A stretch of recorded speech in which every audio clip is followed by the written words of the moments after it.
wonder why fund managers can't beat the S&P 500? Because they're sheep. And sheep get slaughtered. The numbers told the story, they always do. Money never sleeps, pal. Because all we care about is getting fucking rich. You connect points I don't even know to look for. The most valuable commodity I know of is information. Public's out there throwing darts at a board sport. I don't throw darts at a board. I bet on sure things. Welcome, Karma Clan, to the next edition of the Sports Trading Desk podcast. I'm your co-host, Brett Matthew, along with Zach James, Corey Larson. The football season is finished, at least the regular season. Week 17 comes to a close. We end up on a high note. So we'll dive right into performance. Then we'll talk a little bit about the NFL playoffs, talk a bit about some of our favorite futures, reassess how we did over the course of the season. And also, one of us won a $2 million contest. So we'll talk a little bit about that as well. So diving into performance, the Sportfolio core strategy ends the season going 4-1. So a nice way to close the season. We'll post our chart and breakdown of how we performed versus competitors later this week. Still need to calculate all the numbers, but again, outperformed most competitors, no doubt. And we'll get exactly that breakdown posted this week. But so close the season going 4-1. We had the Broncos +3, Rams +1, Packers -4, Giants +3. So nice 4 easy covers there. And with our only loser being the Panthers at +6.5. Weren't really competitive in that game, hung around for about a half-ish. But, you know, one of the things we were kind of concerned about making that pick I was mentioning with Zach was, you know, so many people like to bet against the Saints when there's some sort of, you know, mainstream injury narrative. And usually when that plays out, the price doesn't even shift that much. And that was also the case this week. So prices were all over the place throughout the week. Packers was like -6, went all the way down to like -3.5, then moved back to like -5. Rams was all over the place. They were actually, I think it was like a pick 'em for a while after opening up like +4. Broncos was all over the place. Giants was all over the place. So, you know, some lines really got blown out, but that Panthers Saints game kind of stuck around that touchdown mark. And that was one of my fears. I'm just saying, like, hey, like, as soon as you want to fade the Saints because of some injury narrative, they rip your face off. It happened again. So that concern did materialize, but it obviously wasn't a concern big enough to dissuade us from allocating to it, which we did. And we did pretty much across all contests as well. So and I think that was pretty much our only loser across the contest, as we pretty much mimicked those top 5 games were kind of our highest conviction games and pretty much reflected that across the board. So how did we close the season in our aggressive portfolio, Zach? Yeah, aggressive portfolio, we were up 11 units, had some nice alt line opportunities, went 5 and 8 on. That really kind of put us over the top, including Bills -7.5 at +330 or something. I mean, you know, alt lines sometimes just have so much juice built into them for you that, yeah, if I lose half a unit or whatever, like I can make that bet 4 times and feel pretty good about it. So, yeah, went +11 units, and on the season we finished +32 and some change units as well, which is pretty good considering last year I think we finished a little bit above 40% on the season in aggressive. So, you know, kind of keeping pace. And this year I think is even more impressive because we had some poor allocations, got a little kind of loose, so to speak, in the first 4 weeks of the season. And so we were down 18%. So for us to come all the way back through and go up 50% through the last 13 weeks of the season, that just kind of shows, and that was a progression. That wasn't just 1 week. So, that's a lot of like discipline, staying within our bankroll management, being smart with our allocations and so forth. So yeah, kind of proud of that. And that's so beautiful. And the thing is just to remind everyone, I mean, our aggressive sportfolio has the same sort of look and feel as core, along with additional satellite allocations, live bets, things like that. But unlike our core portfolio, which is a standard mandated 5 picks, no more, no less, and allocated to 1%, aggressive is unconstrained. So we can have, 15 picks and teasers and parlays and live bets and, multiple leans. And then also, some of our higher conviction plays, will have larger allocations to that. And so that's what you can see as like a constrained view. Core, ends up the season in that 4 to 5% range. Aggressive basically ends up 6-7 times that. So really pumped for that. One more thing I want to touch on is the Blitz Report I started this year, basically capping each game within the game, to kind of paint what part of the game is potentially most worth betting. So is it the spread? Is it the total? And then across the more or less the Sunday slate, because then you're really kind of capping versus each other. So it kind of helps clarify signals versus the noise. And kind of like isolation type games. I graded it out at about 114, 73, and 23. So the 23 pushes were basically, if I recommended a live bet and said, take the Steelers to lead out versus the Bills, but then hedge the Bills once the Steelers get up 7 to 10 points. Well, that happened. They were up 7 points. So if you hedge that or you reverse that, at worst, you should get a push, right? So that's kind of where those pushes come in. So up about 40 on the recommendations, not really units, because there's some exotics in there that if you lost, obviously collapses a parlay because the leg misses type thing. So up 40 on that recommendation, including 7, 3, and 7 on game of the week, which is basically like, you could compare it to like a max bet, like 5-unit type play, where you're betting on multiple legs of the game. So if the game script happens the way it's suggested to happen, and you stack those bets, they are moderate hedges against each other in some respects, but then they stack if the game flow goes according to that game plan, and you actually, obviously allocate towards those positions. And then also finished 55% in our Bet Karma picks on the season, picking every single game, which is probably one of the most difficult things to do for anybody. So yeah, that's kind of my season as it wraps out. Beautiful. But Corey's going to show me up here in a minute. So yeah, so I know Corey also on a standalone basis, would offer a lot of his thoughts and leans and some of his favorite picks as well across the season. I mean, Corey, so what you ended up just on a standalone basis, 30 plus units, right? Correct. Yeah, I think it came out around 32 units, 32%. Yep. Beautiful. And you also won a $2 million contest, right? Yeah. So if any of you guys are familiar with the Circa Survivor contest, they ended up offering up 1.39 million to anyone that won the contest. And then if you could actually go 18-0, because you actually had to pick the Thanksgiving Day game, one of those 2 games, it was its own separate week.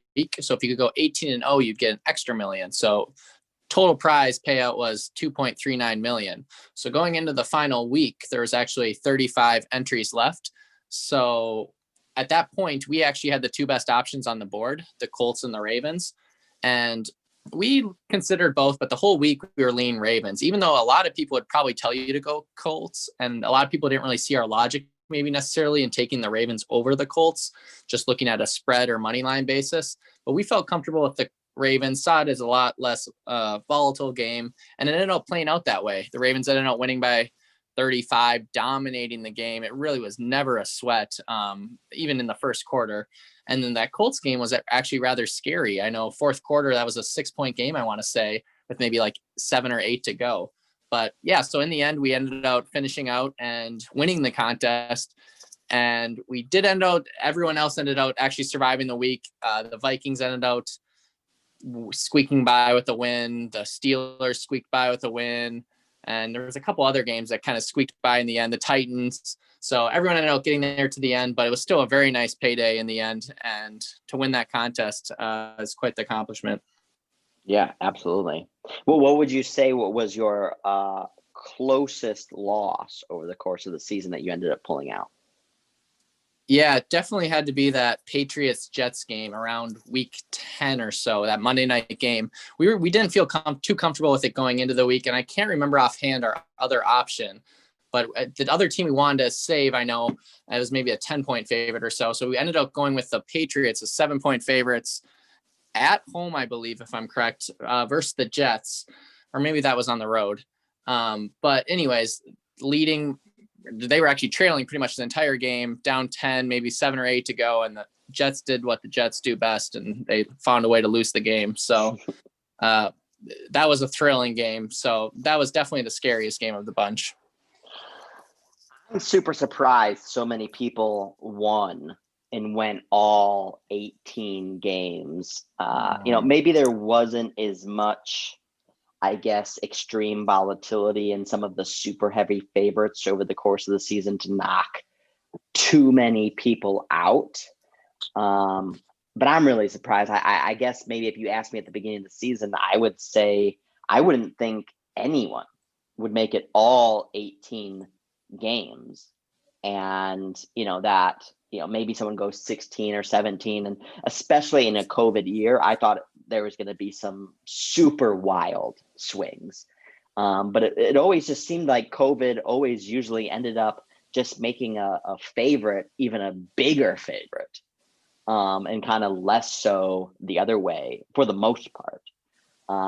So would you say, Corey, that would you do it again next year, kind of given the result this year? I think you got to run it back. I've been hearing a lot of good news about it, just from a lot of, I think just kind of, it got a lot of hype this year. And I think a lot of that goes to every single week you feel like you deserve to win.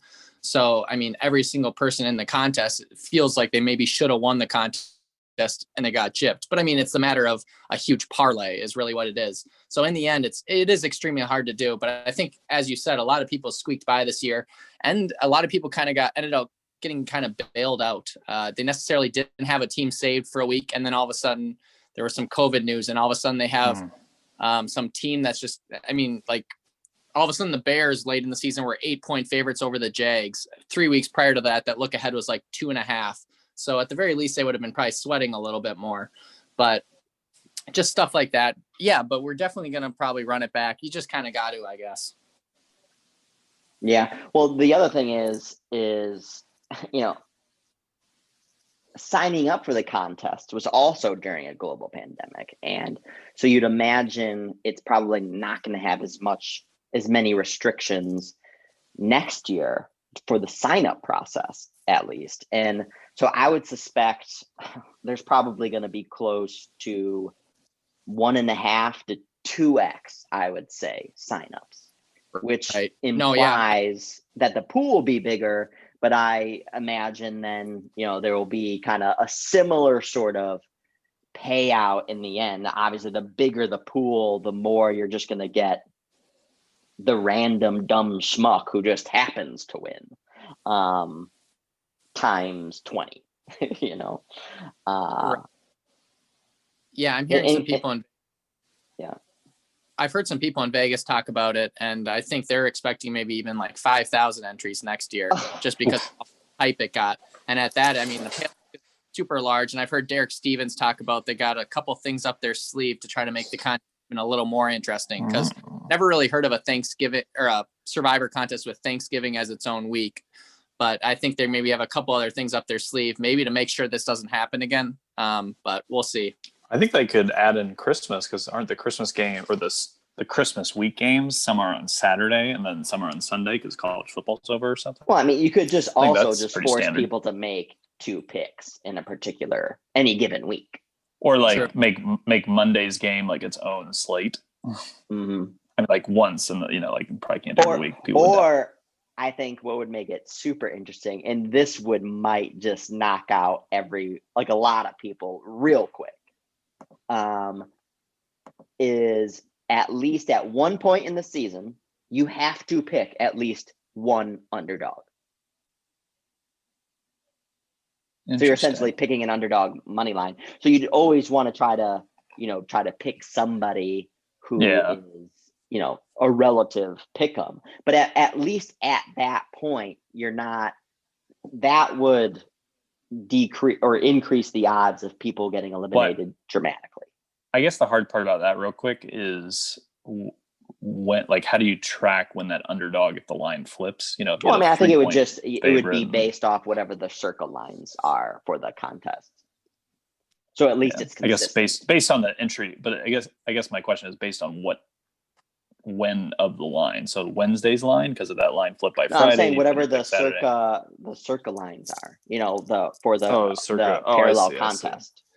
Yeah, like I see what you're saying. Yeah, that'd be tough, but and that's the other thing is not even just with the Survivor contest, but I mean, the Circa $1 million contest is probably going to be 5,000 people.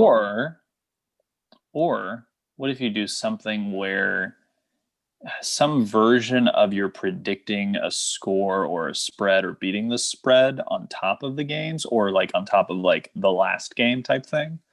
So like if you're picking the Ravens to win the final week of the season, what's your margin? And like whoever's closest to the margin, if you're right, that's how they tier the winners or something, I don't know.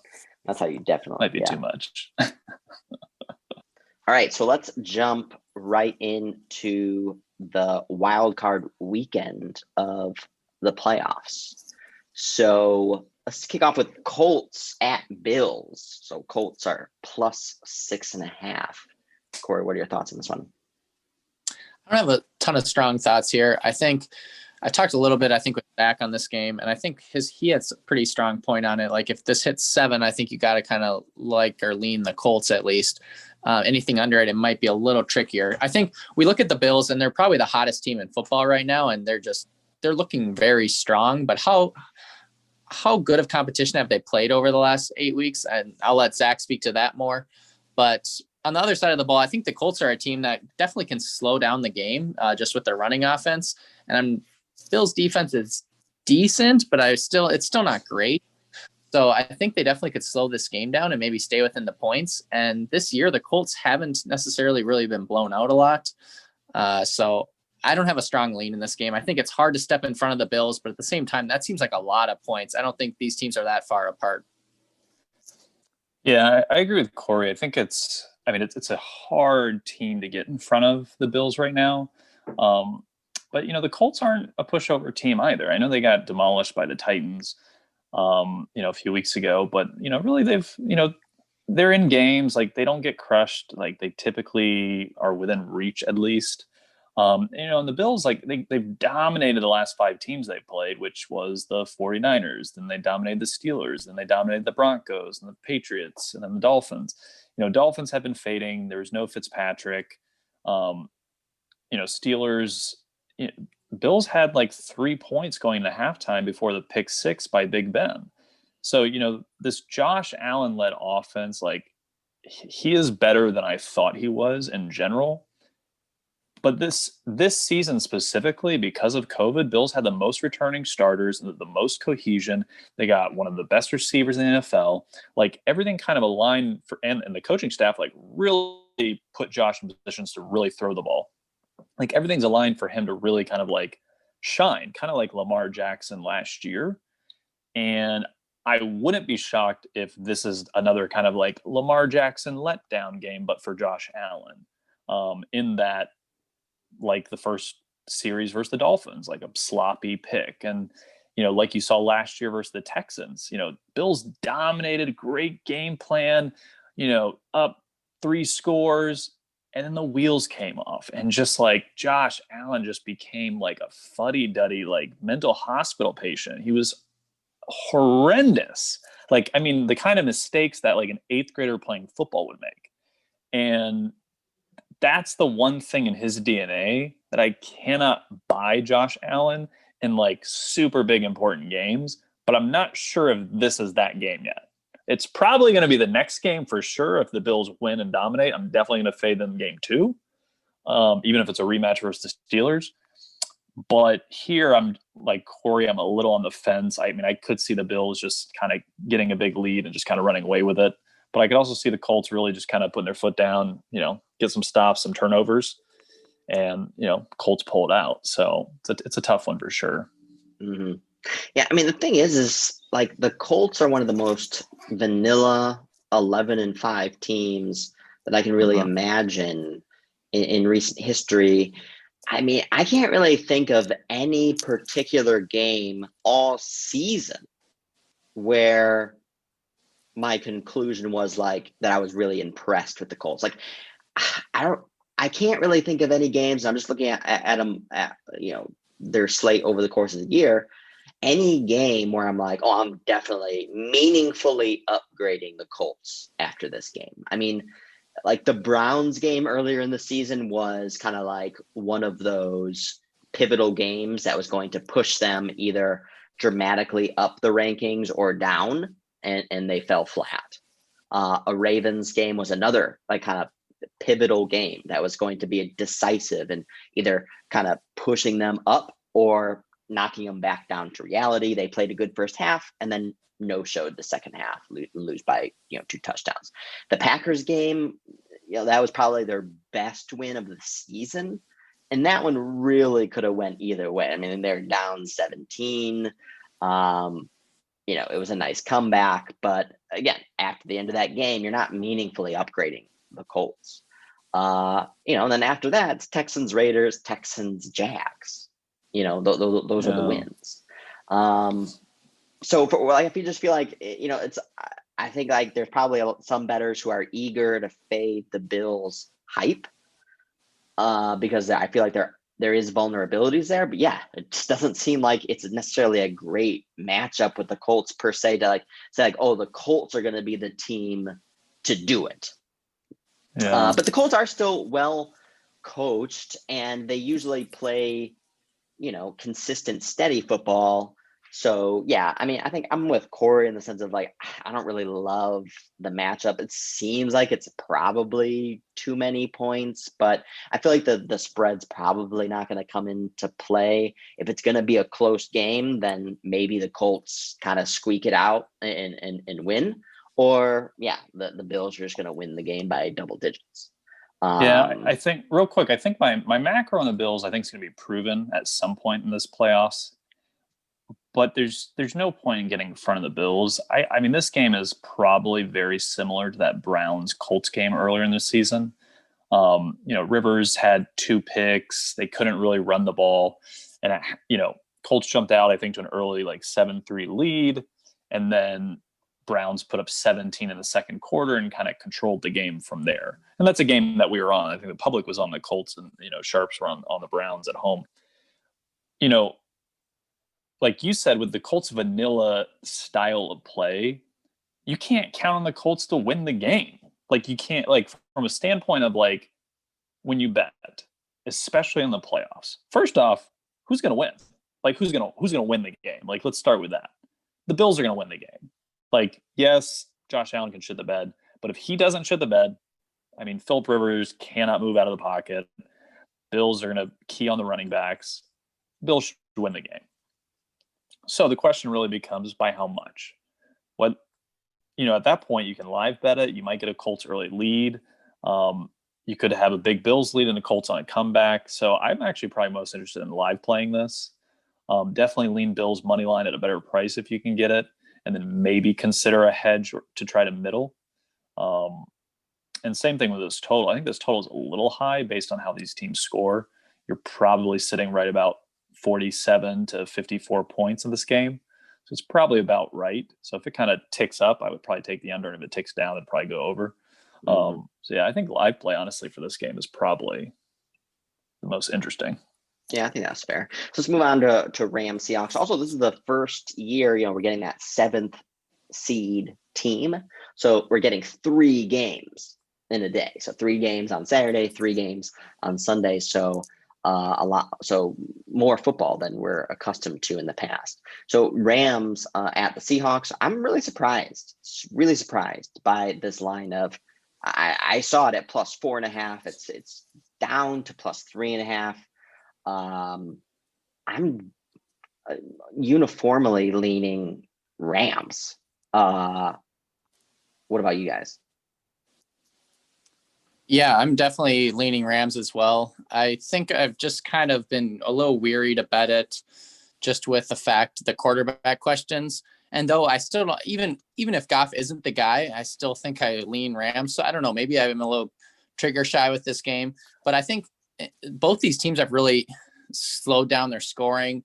Defenses have ramped up. So 3.5 becomes a lot more valuable. I mean, you look at the total on this game, 42.5 points. That's the lowest game on the board this week. And it's by a solid 3 points on any other game. So, and you wouldn't think that with the Russell Wilson team, but they're not throwing the ball as much anymore. They're running it more. And you got the Rams, they match up fairly well with Seattle on the defensive side of the ball. They got Jalen Ramsey, he's neutralized DK Metcalf to some degree. So I think they can slow it down and keep this game close. And though Pete Carroll is maybe a good coach, I think McVay is still one of the top coaches in the league. So when it comes down to playoff games, I mean, I like to back McVay, I think, in general. Mm-hmm. Well, I like McVay way more than Carroll. So I mean, I think McVay adds edge. I think Carroll subtracts it. So I think there's a huge coaching edge on the Ram side. It really just comes down to it's well, I guess McVay has been somewhat unpredictable in the sense of, is he going to have an innovative game plan and everyone kind of walks away like, wow, that was a great, just a fantastically coached game? Or is he going to outsmart himself again, try to get too cute, and it just doesn't, and isn't executed well? We've kind of seen that from McVay.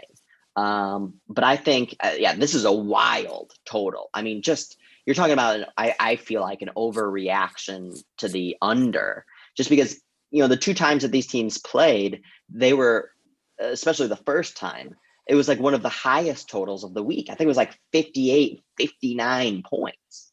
So you're talking about like a 15-point adjustment. I mean, I know this is the 3rd time they're playing, so they're going to be even more used to one another. So that does imply a low total. But I feel like this is too low. This is too low. And I would say probably one of my more favorite bet, and it looks like this is moving lower. So if this moves to 41.5, I feel like over 41.5 would probably be one of my favorite bets of that Saturday. Yeah, I think you're right, Brett. And I think actually, I mean, the numbers are pretty tight. So for me, I mean, you can tease probably the Rams and the over, kind of get a little more safety in both those numbers, and get at them probably -120. So just from a other option standpoint, that could actually be pretty advantageous, because I imagine this game's going to, it's going to be close. It's going to come down to probably the last couple drives. The Rams both teams are weird. I don't know how else to say it. Like, these are probably the 2 weirdest teams right now. Over the last quarter of the season, for sure. Yes. Like, they've completely like transformed like 3 times. Like, it's just like a weird season for these teams. So I don't love what the Rams have become since they beat the Patriots. Like, so they beat the Patriots. Cam Akers looked like, next best thing. Everyone's talking about the Rams going to the Super Bowl. And a lot of injuries, COVID, whatnot, but like, Goff is just not good under pressure, which we know, and like historically bad under pressure. Which of these teams reverts back to like early form team and becomes like solid and strong? I just don't trust the Rams to be that team, and I don't know why. I know Sean McVay can do it, but with Goff being out and just coming back, like, I don't know. It just seems like there's a lot more variables on the Rams to trust than Seattle. So I would prefer most to try to see if I can get some on the money line for Seattle, or see kind of how the first quarter plays out, see if I want Seattle spread. But yeah, I mean, that that's could be just fair. I kinda mean, my the thing is, I mean, I don't really like the Seahawks -3.5 versus anybody. So I just Yeah, feel like that's it true. just seems like a lot of points for this type of team. So that's another reason why I would like Rams. I mean, again, I'm surprised by this line. So maybe I'm missing something. But we'll see. So next game, Washington versus the Bucks in Washington. Washington's +8.5 over under 45. What are your thoughts on this one, Corey? Yeah, so I actually lean Washington. I bet Washington in this game. I just think this Washington defense, I think they're pretty solid, and I think they can slow down and just kind of make this a little bit of an ugly game. I definitely think the Buccaneers win it in the end, but I just think this is a game where they're able to kind of like slow down that Tampa Bay offense. They're able to do just enough on offense and just keep it within that number, and at the very least have a backdoor opportunity. And I'm not too worried if Alex Smith isn't playing the entire game. I think this rotation, I think other guys confident. He's someone who can move on his feet, and he just kind of brings a different dynamic to that team. And I don't think Alex Smith is just this great quarterback that they're losing a ton with. I think Washington is going to be very pumped to be in this spot. And I don't doubt that Tampa Bay is going to be either, but I think this is the game where the number is just maybe 2 points too high. I think this game should be priced a little bit closer to 6, maybe 6.5. Yeah, I agree with Corey in that I think it's more likely the scenario he says plays out, probably 60%.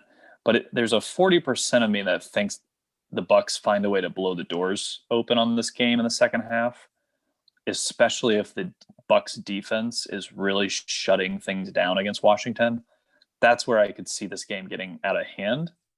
So it's kind of a tale of which defense is going to dominate the game. It's probably going to be Washington versus the Bucks, but it could be the Bucks because we've seen that movie before. So that's my hesitancy with backing the Skins. So actually, to Corey's point, backing Skins in the first half might actually be the safest play if you want to play aside. So I think the longer the game goes on, as we've seen all year with the Bucks especially, kind of sometimes takes them a literal first half to figure out what the hell they're even doing on offense, getting Brady comfortable, finding his receivers in rhythm.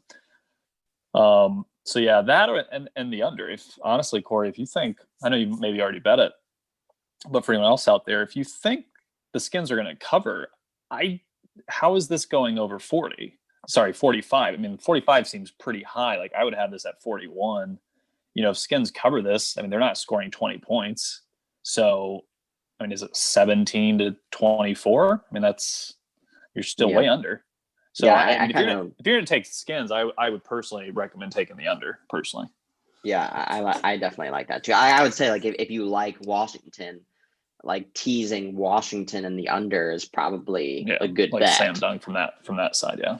Yeah, Sure. because I mean I could definitely see this kind of along your same line, Zach. Like Washington is up by 3 into the third quarter, and it's a relatively low scoring game, and then Bucks touchdown, boom, boom, and now they're up by 11. And it's a game that looks like they could lose, and they end up covering. So they're obviously a much more, I think we've started to see, and this is what we expected over the last few weeks of the season, that they would start, to be a more well-oiled machine. And I think we're starting to see that. The weather, it's going to be chillier. It's not going to be totally miserable, at least the forecast now. And we know Brady performs well under kind of, treacherous wintry conditions anyway. So I wouldn't be worried about that. And one thing I want to add, I've seen some narratives going around Twitter, kind of like buying into Washington hype as 6-win team, nothing to lose. Like these teams do well in the playoffs in the first round, and not a lot of like hype around the Bucks, who since their bye week, which is something we predicted, which was late in the season. I mean, they basically like dominated everybody and, just have been scoring 40 points a game type stuff, but no one's excited about it. Like, I know they were playing, bottom type teams, but everyone's excited about the Bills, but no one's excited about the Bucs. You know what I mean? It's a string, and like Tom Brady versus Josh Allen, like who you taking?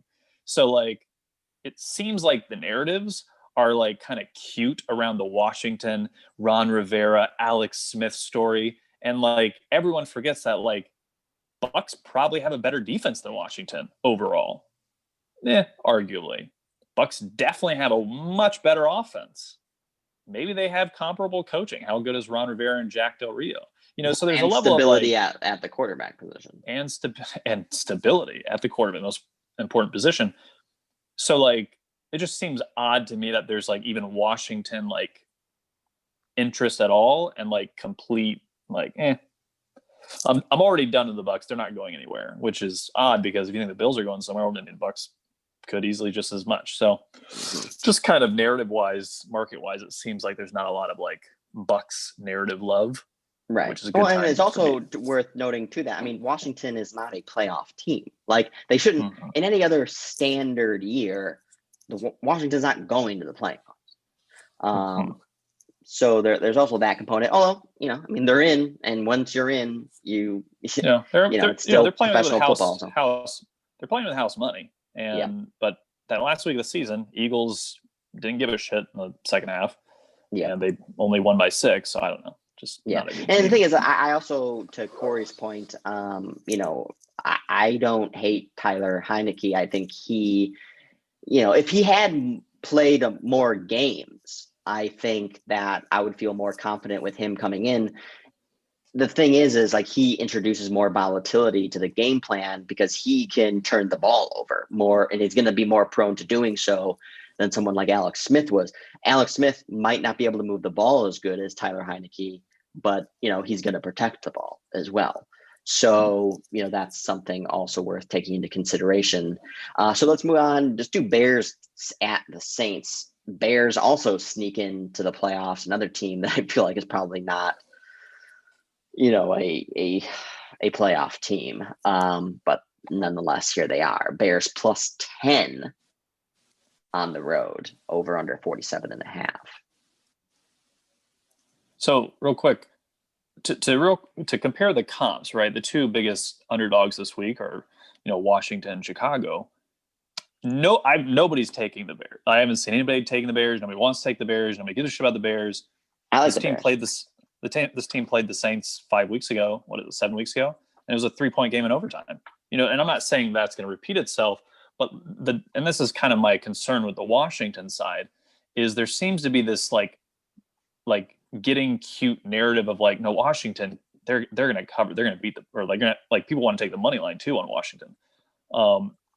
But it just seems odd that then the Bears don't get any of that, in my opinion. I totally agree to a certain extent as well, because, we across the board all liked the Packers last week. And the Packers is a very square play, and that's always like that fine line that you want to play. If you consider yourself a sharp bettor, you're especially sharp, I feel like, when when to back the public in the square play.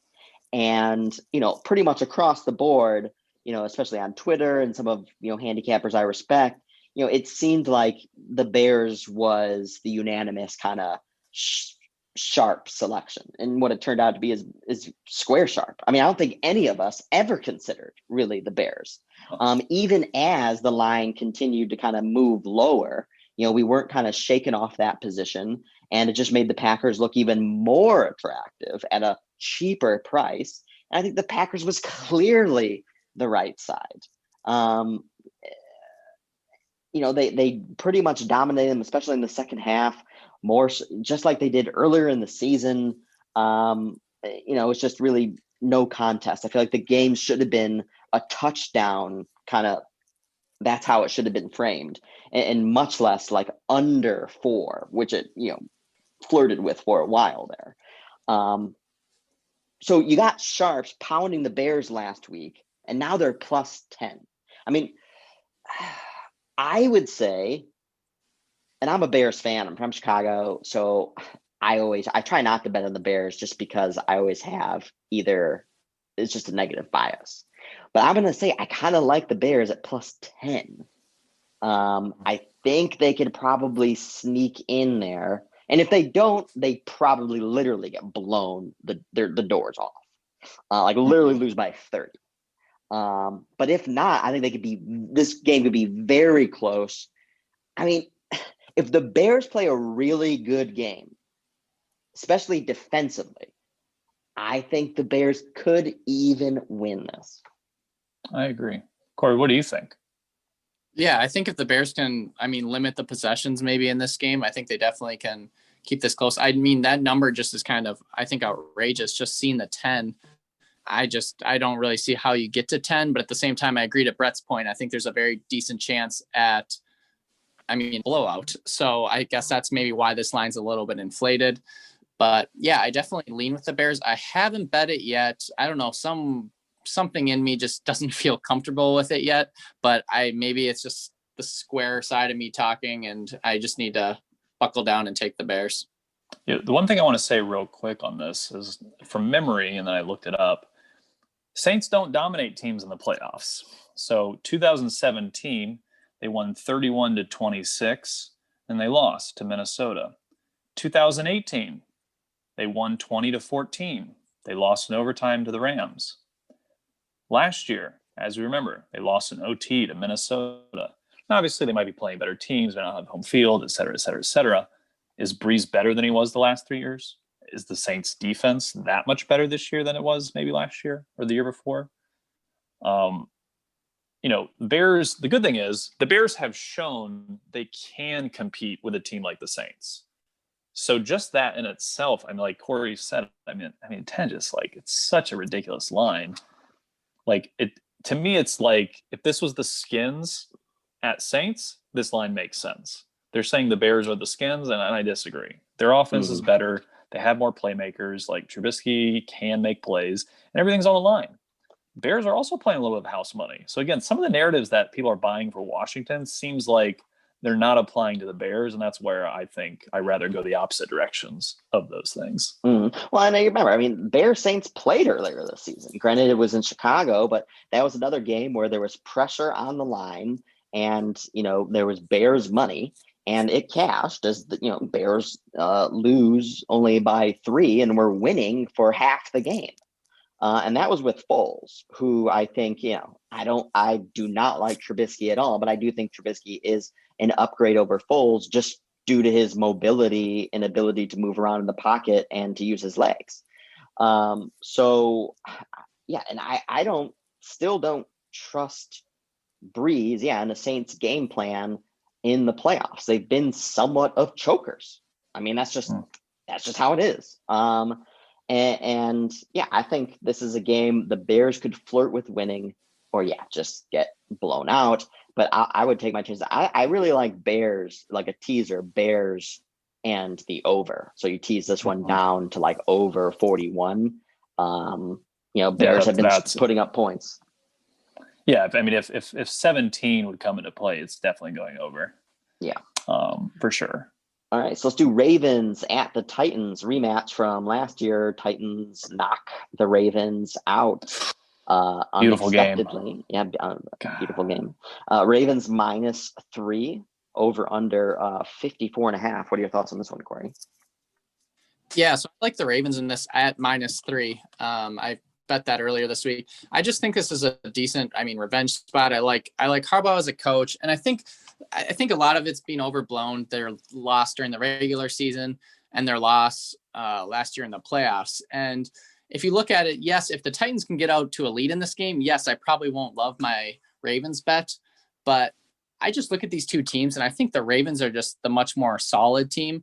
They have a good they're an offense that can score. They have a good defense. And you look at the Titans, yes, they have one of the top offenses, but that defense is bad. And so I think the Ravens will be able to get their points on the Titans. And one thing that I think that's kind of going under the radar is this Ravens team has been really unhealthy, had a lot of COVID issues pretty much the entire season. And now they're kind of bringing everyone together. And I think they've looked maybe the best they've looked I mean, definitely this season. So I think this is a team that's really clicking, really believing in himself. They're bringing almost all their pieces back, and they actually were missing their two best run stoppers on the defensive line versus the Titans earlier this season. And so I think that's kind of going under the radar as well. Cause I mean, there's a time there where that defense was struggling to stop the run. And yes, the competition hasn't been the greatest as of late for the Ravens, but I think this is a spot where they just come in there, and as we know, home field advantage isn't a huge at all this year. So I think this is that the Ravens, I like them in this spot. I think they're maybe a better angle on this is the Ravens team total over, because I still think they're going to get their points in this game. Yeah, this is my favorite game of the week. This is obviously a revenge spot. I mean, Ravens' entire dream season was obliterated by Derrick Henry and company last year, and I loved it. This year, since that Browns game, now that they remember they had like half their defense was out that game. So, Lamar Jackson coming back in, saving the season. Like, I mean that took the Ravens kind of like the it factor that they had last year, got revitalized in that game after beating the Browns. And that's why I think they've really kind of come together at the end of the season. And that's actually exactly what you want for this time of year, is that's why I'm still on the Bucs as a potential, long-term play, is teams that peak early, like the Steelers, man, they're like so almost impossible to get all that juju back. Whereas a team like the Ravens struggled early, had their COVID issues, had some injuries. I mean, they're peaking at the last 3-4 weeks, like kind of like the Bills. Like, that's a dangerous team. That's a tough team. Titans, they barely beat they can't even beat the Texans. They can't beat the Texans. Derrick Henry can run for 250, excuse my language, fucking yards, and they can still barely beat the Houston Texans. That's how horrible that defense is. And one thing I want to point out for this playoffs and in general, there's a misnomer that offense wins championships. Defense wins championships because you can't even get to the playoffs if you don't have a good offense. So right there, who's in the playoffs? Besides the Skins and besides the Bears, the 7th seeds, basically, it's teams that can really put up some points. Who wins championships are teams that can put together defensive performances to stifle the other team's offenses. Who's going to do that in this game? Titans ain't stopping shit. Mm-hmm. It comes down to the Ravens. So I think it's fairly obvious, like, it's Ravens or bust. I think 3 is a good enough line. Money line's great. So yeah, I think it really just comes down to, are the Ravens just chokers? Is Lamar Jackson going to be able to play under pressure? Good defenses, yes, but this Titans defense is not even what it was last year. So it'd be very. And let's also remember, like, the Ravens. Job. Yeah, the Ravens were winning by, they lost again to the Titans in the middle of the season, but they were up by double digits for most of that game, and it looked like it was pretty much in hand and kind of collapsed down the stretch. Yeah, less healthy back then. The other thing that they really opened up, and I know Corey was really high on, J.K. Dobbins early on in the season, and, they've been using him more and more and more. And, he's obviously super explosive. I think they've given the team another kind of really potent offensive weapon that they've really been able to leverage in a way that's made them a better team than they were early on in the season. So I think that's another strong edge. And, I'm going to be rooting for the Ravens big time, since, I got a good $400 on them at plus 2,000 to win the Super Bowl. And I don't plan on hedging it prematurely. So maybe if they make the AFC Championship game, I'll take a little bit of money off the table, since I would have so much to work with.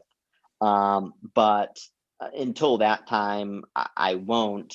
And I think, you're totally right, Zach. This is a team getting hot at the right time that I think preseason, no one would ever expected you would have ever gotten a plus 2,000 price on the Ravens, who many people, including one of our, more respected handicappers out there, basically, kind of describe the Ravens as one of the best teams ever.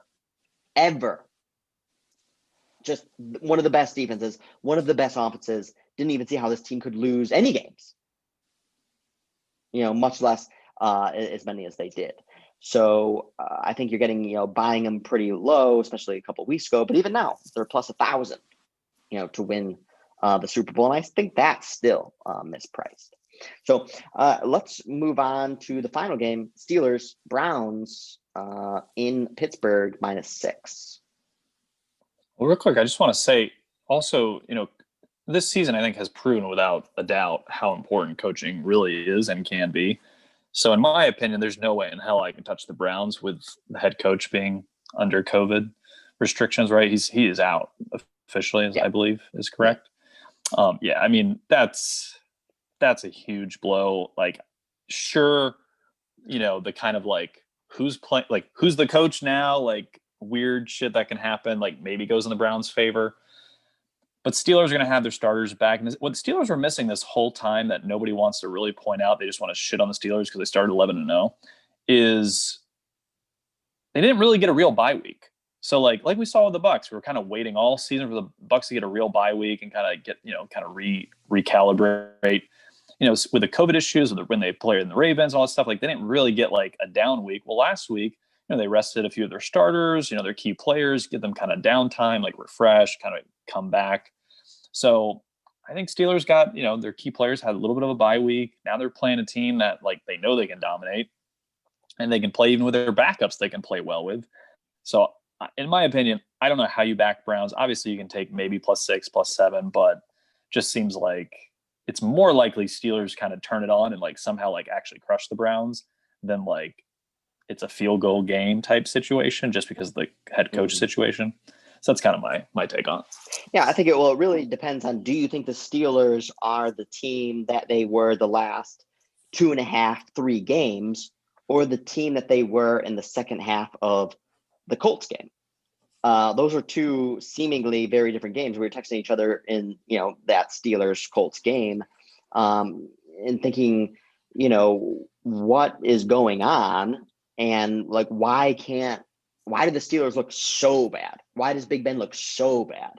And then the second half of that game, there was some news, some rumors, maybe that Big Ben started calling his own plays in the second half. They got a little they opened up the playbook and, started to play a lot more freely. And that really obviously played out. And that was a huge victory for them. I think it depends on your perspective of the Steelers. So what are your thoughts on that one, Corey? Yeah, so 6 points. Originally, I looked at it and I'm like, wow. It opened, I think, 4.5. I wanted to look at the Browns, just thinking of their most recent matchup, and kind of how these teams have been closing out the season. But the more you think about it, Baker, that offense, when that Steelers defense is healthy, that's like the absolute worst defense you want to go against if you're the Browns. And then I also kind of consider too, we've seen kind of one scenario this year where a lot of the coaching staff was out, and yeah, it was the Lions versus the Bucs, but boy, did that get really ugly. So I don't know if that can really be attributed to the coaching staff being out, but it's definitely something that's, at least I think you have to consider how important that might be.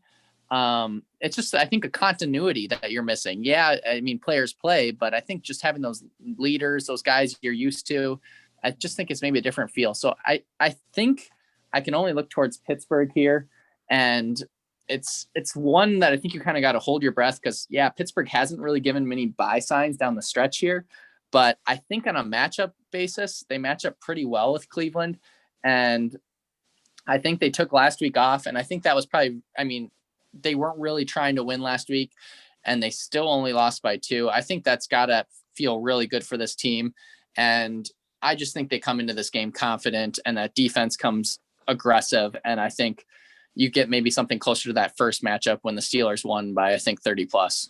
Yeah. Well, and real quick, last week, missing their starting quarterback and 5 of their best players, and now they get them all back, and now the other team is missing like their coaching staff, right? So it's like there's like a huge switch in entire everything, right? Like that's just like a huge kind of shift. So yeah, you can't fade the loss of the coaching staff. Absolutely, especially not in a playoff game, especially not a young, immature team like the Browns. But that wraps up this week's podcast. We'll be back next week reviewing the first week's playoffs games and looking ahead. Thanks for listening. And that has been this week's Sports Trading Desk. And that's the closing bell.